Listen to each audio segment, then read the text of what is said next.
ভারত মাতা কি। সবাই মিলে একসঙ্গে এই স্লোগান আমাদের শক্তি যোগায়।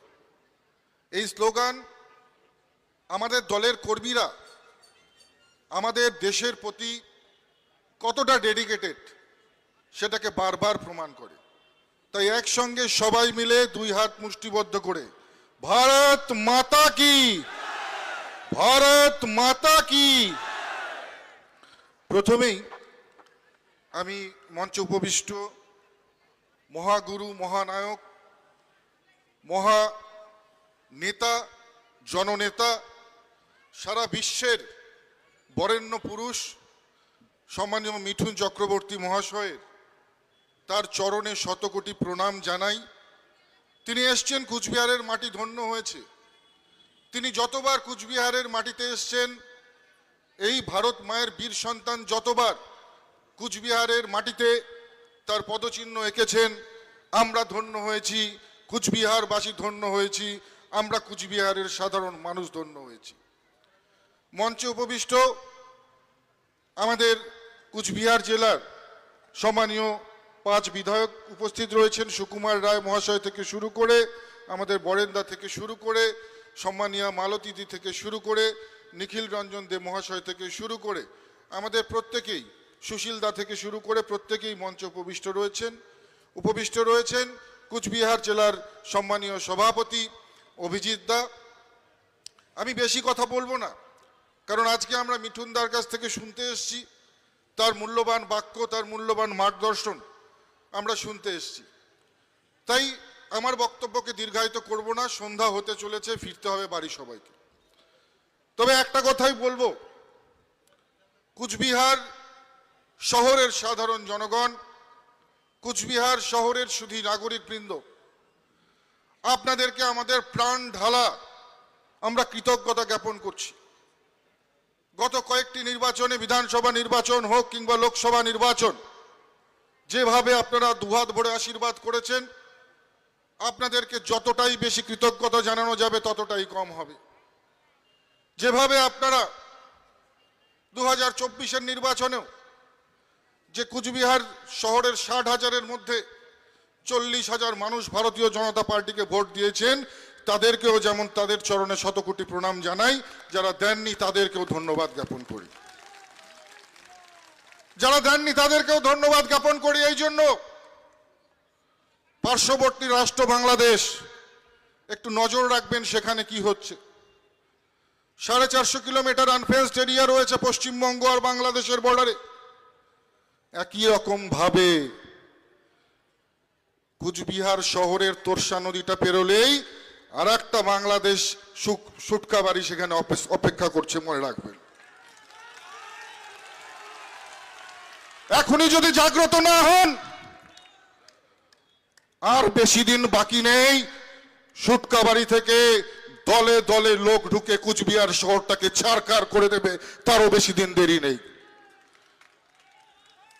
এবারে নির্বাচনে কুচবিহার শহরের মানুষ, আপনারা আমাদের পক্ষে রায় দিয়েছেন, আমরা ধন্যবাদ, কৃতজ্ঞতা জানাই। কিন্তু মনে রাখবেন, রায় দিয়েও আপনারা সুটকাবাড়ির কাছে হেরে গেছেন।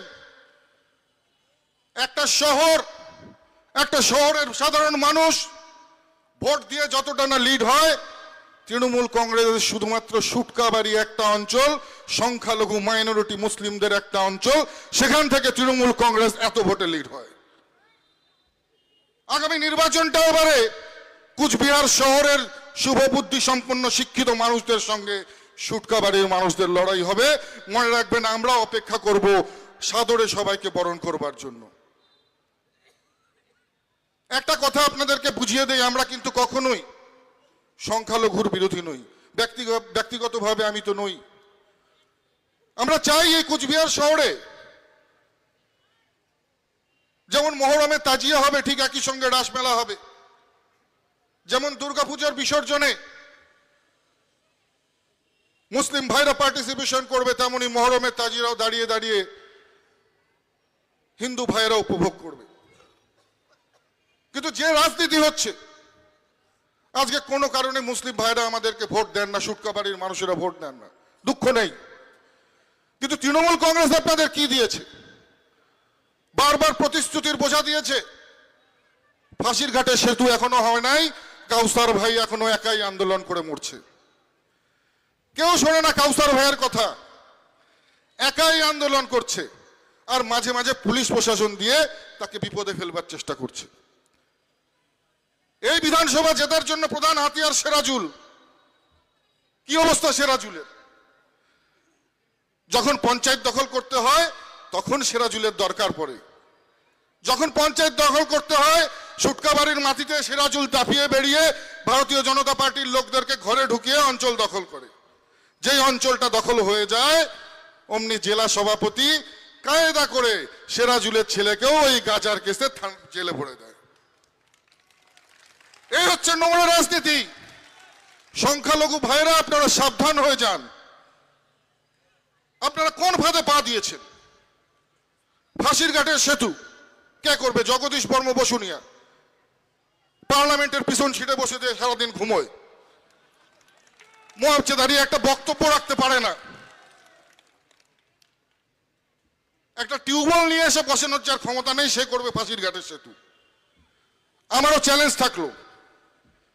চ্যালেঞ্জ থাকলো আগামী আরো 3 বছরের টার্ম বাকি রয়েছে এখনো। তৃণমূল কংগ্রেসের থেকে যিনি নির্বাচিত হয়ে গেছেন লোকসভার প্রার্থী, এই 3 বছরের মধ্যে দেখবো ফাঁসির ঘাটের সেতু উনি করতে পারেন কিনা। আজকে দুঃখ হয়, আমি কারো মঞ্চে কারো নাম নিয়ে কখনো বক্তব্য রাখি না। যদি কারোর নামে ভালো বলতে পারি তবে তার নামে বক্তব্য রাখি। বর্ষিয়ান নেতা তৃণমূল কংগ্রেসের আব্দুল জলিল আহমেদ, আমিনা আহমেদকে একটা ভাইস চেয়ারম্যানের ললিপপ দিয়ে বছরের পর বছর তৃণমূল কংগ্রেস কাটিয়ে যাচ্ছে। আব্দুল জলিল আহমেদ একজন বর্ষিয়ান নেতা, তৃণমূল কংগ্রেসের সৃষ্টি লগ্ন থেকে যারা তৃণমূলের ঝান্ডা ধরে উঁচু করে রেখেছে। আজকে 2016 সালে আমি নিজে দেখেছি, 2016 সালে যখন টিকিট ডিস্ট্রিবিউশন হয় আমার মনে আছে সেই দিনটা কলকাতার ফ্রি স্কুল স্ট্রিটে একটা হোটেলে আব্দুলদা, জলিলদা, আমি সেখানে ছিলাম, জলিলদার মেয়েও সেখানে এসেছিল। 2016 সালে টিকিট যখন ঘোষণা হলো জলিলদার নাম ঘোষণা হয়নি। জলিলদা অঝরে কেঁদে আমাকে বলেছিল যে এই দলটার জন্য কত কিছু করেছি কিন্তু টিকিট দিল না। 16 পেরিয়ে গেল, 21 পেরিয়ে গেল, এবার তো 26। আর কত অপমান করবেন এই লোকগুলোকে? আর তৃণমূল কংগ্রেসের জেলা সভাপতি আপনাকেও বলে যায়, সংবাদ মাধ্যম কিনে নিজের পোর্টাল বানিয়ে কখনো বিধানসভায় জেতা যাবে না, এটাও আপনাকে বলে যেতে চাই। আগে ছিল খবরিয়া 24, এখন হয়েছে তৃণমূল 24। সারাদিন ওই চ্যানেলে ওনার গুণগান, ওনার পরিবারের গুণগান করছে। বয়কট করুন খবরিয়া 24কে, বয়কট করবেন খবরিয়া 24কে, যারা শুধু তৃণমূলের খবর করে। আজকে আমি আমার মনের অনেক কথা জানাবার আছে, আমি বলবো, কিন্তু আলো পড়ে যাচ্ছে। মিঠুনদাকেও ফিরতে হবে, আপনাদেরকেও ঘরে ফিরতে হবে। তবে একটা কথাই বলবো যে তৃণমূল কংগ্রেস ধরা পড়ে গেছে যে তৃণমূল কংগ্রেস এই কুচবিহার লোকসভায় ধোঁকা দিয়ে জিতেছে, এই কুচবিহার জেলায় ধোঁকা দিয়ে জিতেছে। তৃণমূল কংগ্রেস মাত্র 39,000 ভোটে জিতেছে কুচবিহার জেলা থেকে। কিন্তু মনে রাখবেন, শুধু এসআইআর এই 1,13,000 লোকের নাম বাদ চলে গিয়েছে, আরো 70,000 লোকের নাম বাদ যাবে। আজকে যেভাবে তৃণমূল কংগ্রেস তারা এখন পর্যন্ত রাজনীতি করেছে, পুলিশ আর প্রশাসন ছাড়া তৃণমূলের কোনো শক্তি নেই। আর আজকে দায়িত্ব নিয়ে বলে যাচ্ছি, যেভাবে আমাদের প্রচার ছাড়া আপনাদের খুব কম সময়ের ব্যবধানে আপনারা এখানে কাতারে কাতারে হাজার হাজার মানুষ এসে উপস্থিত হয়ে যাচ্ছে।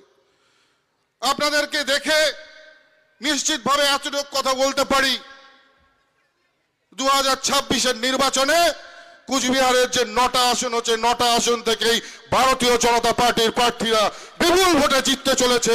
কারোর ক্ষমতা নেই আটকাবার। আপনাদের সবাইকে আবারও ধন্যবাদ জানাই। আমি রাজ্য নেতৃত্বদের সঙ্গে কথা বলেছি, আমরা আরো বলবো, যে সমস্ত আমাদের কর্মীরা মিথ্যে কেসে, গাজার কেসে বন্দী রয়েছে, তাদেরকে আমরা অতি সত্বর আমরা তাদের জন্য আইনি ব্যবস্থা করে তারা যাতে মুক্তি পায় সেই চেষ্টা করব। আপনাদেরকে আজকে আর আপনাদের সময় নেব না, মিঠুনদা বক্তব্য রাখবে। সবাইকে অনেক অনেক ধন্যবাদ, কোটি কোটি প্রণাম জানিয়ে আমার আজকের যে এই ক্ষুদ্র বক্তব্য আমি এখানে শেষ করছি। আপনারা সবাই ভালো থাকবেন, সুস্থ থাকবেন। জয় হিন্দ, বন্দে মাতরম। ভারত মাতা কি, ভারত মাতা কি, ভারত মাতা কি। জয় শ্রীরাম, জয় জয় শ্রীরাম, জয় শ্রীরাম, জয় জয় শ্রীরাম। ধন্যবাদ।